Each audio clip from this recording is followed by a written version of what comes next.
बेहतरी ना आवे, बेहतरी जरूर आसी।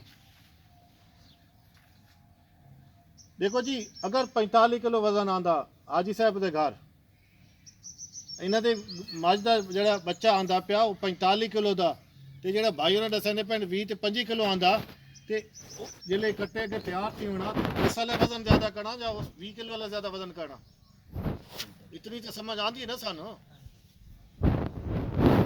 ये फर्क किस तो आया, ये भी मैं तुम समझा के वैसा वो जनाब सेहतमंद कट्टा आंदा पिया, वजन वाला आंदा पिया, उहदे च कुव्वत मुदाफत ठीक होनी है, बीमारियों के खिलाफ लड़ने की सलाहियत ही ज़्यादा होसी। वो कुछ बच्चे थोड़े मरसन, उतना न मरसन, उतनियां बीमारियां उन्हां च ना आसन। उन्हें ये ना हो सी कि रोज़ जड़ा ना उन्हें रिक लगी हो सी, ये ना हो सी कि जनाब वो किसी जानवर का मूत्र पींदे पे सन, ये ना हो सन कि कोई गंद चीज़ खाते पे सन, ये ना हो सी कि अगे जवान हो तो उन्होंने पेट लटके हो सन। आवाज़ आती पई है ना मेरे अजीज। एक कट्टा जो आ गया, इस तो बाद अगली गल शुरू हो जाती। सारी बदकिस्मती है कि अजें कई इलाकों के कई लोग एक रहते हैं कि क्योंकि जब मझ गेर नहीं कड्डी तो दुध कट्टे वास्ते हराम है।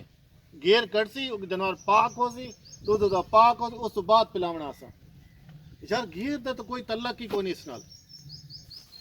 कट्टे न चाहे वो 20 किलो वाला, चाहे वो 45 या 40 किलो वाला, उन घंटे तो पहले जितना जल्दी हो सके उसको बोली जी है ना वो चाहिए है, उन पिलाओ और इतना पिलाओ कि वो रज के पीवे।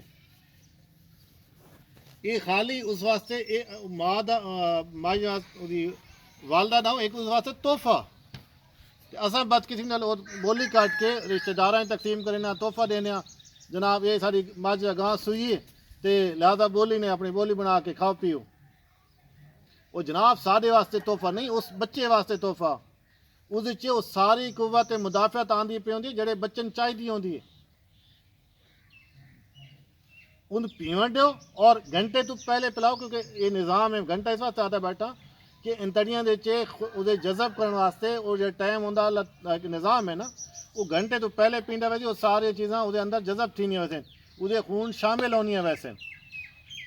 जितना टाइम गुजर रहा थी वो सुराग जो बंद होने शुरू हो वैसे। उस तो बाद वो जी बोली पी सी वो